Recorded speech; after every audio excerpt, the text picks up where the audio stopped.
1995 E1. This is a very long cylinder and they've given us a cutout here.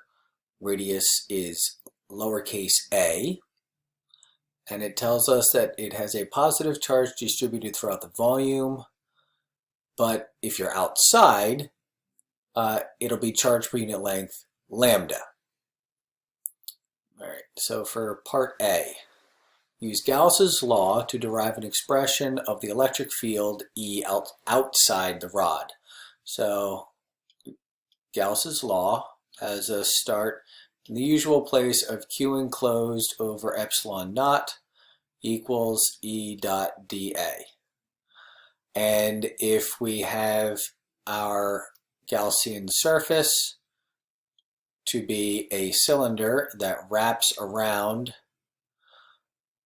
the cylinder that was given to us and have it be concentric, unlike my picture, which is not concentric, my apologies, then the radius R, as long as we walk around this curved part here, we don't care about the caps. The curved part here, there will be the same distance R from the cylinder so that the electric field will be constant and it can come out of the integral. Remember, that's the entire point of the Gaussian surface, is to pick it so that the electric field is constant all over the surface. It can come out of the integral, and then we only need to worry about the surface area of that shape, which in the case of a cylinder is 2 pi lowercase r L. And then the Q enclosed, they told us, has to do with charge per unit length. So we'll have to divide this guy by length, and that will get us our charge per unit length of lambda. So substituting each of these guys into here and solving for the electric field. So E2 pi r L, and then the L's will cancel. And the electric field we can solve for by bringing 2 pi r over, so then we will have E lambda over 2 pi epsilon naught 1 over r. And this should look exactly like what we talked about in the notes for a wire, a really long wire of charge. All right, part B. On the diagram below, we have a cross section of the rod, so we putting our eyeball on the end here and looking down the axis of the rod. Sketch the following: equipotential lines in the region outside R greater than A. So this is probably not going to be very good, but what they want to see are concentric circles. So we'll have that, and then we'll have this. I won't even bother trying to do dotted lines anymore. They're supposed to be concentric circles. Now the electric field lines should be arrows that point away from the surface. And they don't tell us anything about a negative charge, so the electric field lines will be pointing away from it, and they should also be symmetric, and you're going to need to have at least 4. If you want to have more than 4, then I would recommend 8, because however much you give it, it needs to be symmetric. All right, part C1. So in the diagram above, we have point C that's on the surface, a distance A, and then we have point D over here that's a distance 3A outside the rod. And for some strange reason, they tell us that the angle between them is 90 degrees. That's not relevant for this part at all. That's just extraneous information that's going to confuse you, because then they start talking about potential difference and work. Those are both scalars. The directions are irrelevant. If they wanted to talk about the electric field and perhaps force, then we would care. But they aren't. They're talking about energy kind of things. All right, potential difference. So C part A.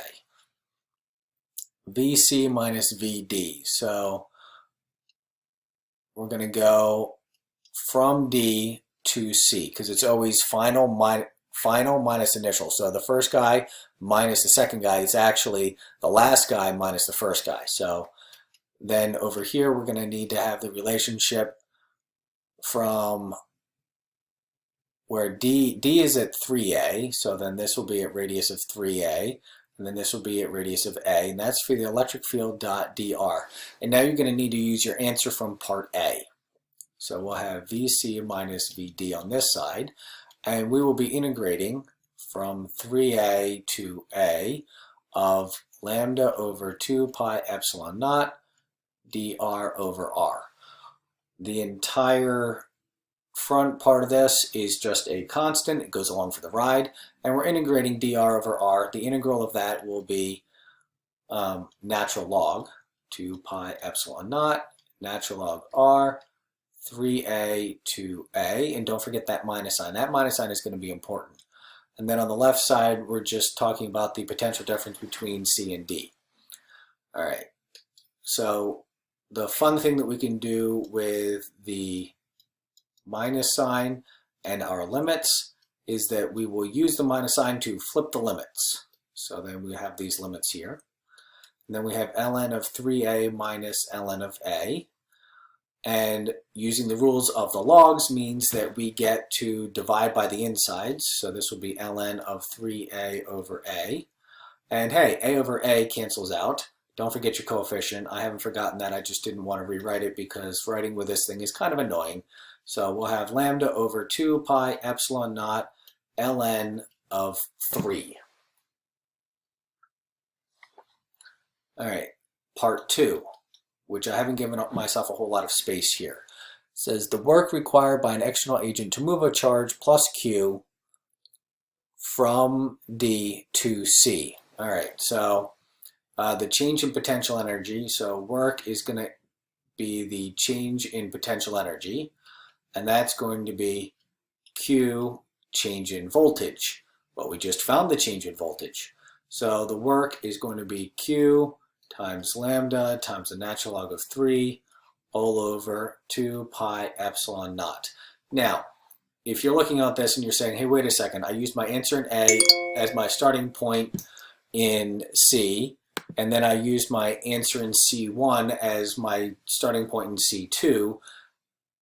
What if I got this guy wrong? Well, that is a concern. However, the way they've set up their answer keys, if you correctly substitute whatever you got in A into C, they'll be happy to see that. So even on this year's test, if you say you use whatever you got in part A in part C inside the integral, and then you will integrate 1 over r, they'll be happy to see that. Or if you have not 1 over r but r, and then you come over here and you say, well, now we're going to integrate r, they will still be happy about that because what they want to see is that you correctly use whatever you had here later on. All right, for part D, I think I'm going to need more space, so I'm going to have to pause, clear out, and restart. In part D, now we're going to zoom in inside the cylinder, and they're going to tell us that inside we have rho equals rho naught, parentheses r over a, all raised to the 1/2 power. And now they want the electric field inside the cylinder. Well, for part D, so we can change this from A to a D, and we will start in the same spot. We will go through the same process, except now Q enclosed is not just going to be a ratio divided by L equals lambda. We're going to have to integrate our function of rho that they gave us with volume. And I'm writing OL there for volume. So they gave us a function for rho. And because this is a cylinder, we're going to have to look at the volume element of a cylinder. So the volume of a cylinder is area of a circle times length. And if we take the derivative of the left, that's not an L, that's a V. So the derivative of the left is, and this is volume, remember, not voltage, volume. Look on the right here, L is constant, pi is constant, R is going to be the variable. So we will have 2 pi RL dr. And you should notice this, you should have noticed this already, the surface area of the cylinder and the volume element of the cylinder are closely related. We're just taking the surface area and then multiplying by how much we're going to increase the radius. All right, now they gave us a function for rho, which we're going to substitute in here, and now we have the volume element called 2 pi RL dr, and we'll substitute that in also. So we're going to integrate from 0 to r because we want to stay inside the cylinder, r over a to the 1/2, 2 pi RL dr. This is a mixture of variables and constants. Everything that's a constant, let's bring that outside. So 2 pi rho naught L over the square root of A. Those are all constants. What stays inside is this R times this square root of R. So this will be R raised to the 3/2 dr, and we'll be integrating from 0 to R, and that will get us the enclosed charge. Now as we do that, this integral over here will turn into here. I'm just going to call that K for the moment. We'll come back to that later. We'll have K and then R raised to the 5/2 divided by 5/2. Increase the exponent by a value of 1. Divide by the new exponent, and then we'll go from 0 to R. The 0 is going to cancel out and we will just be left with R. So this is going to be our integral, and we're going to substitute that back into Gauss's law along with the surface area to solve for E. So what is that going to look like? Well, this K here that I didn't want to bother rewriting is all of this junk. So on the left side we will have 2 pi rho naught L R to the 5/2 all over epsilon naught square root A, E, and then 2 pi RL on the right side, and we can cancel some things out. So the 2 and the pi and the 2 and the pi, and that L and this L, and this R is a 2 over 2R. So we have a 5 over 2 and then a 2 over 2, and using the rules of the exponents, that's going to turn this guy into a 3/2.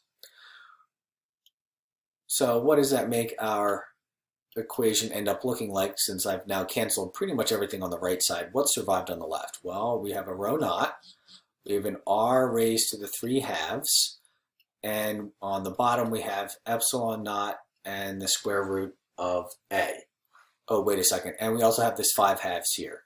This 5/2 turns into a 5/2 down there, which turns into a 2/5 once we flip the exponent over. So we have 2 rho naught R to the 3/2 over the quantity 5 epsilon naught square root of A.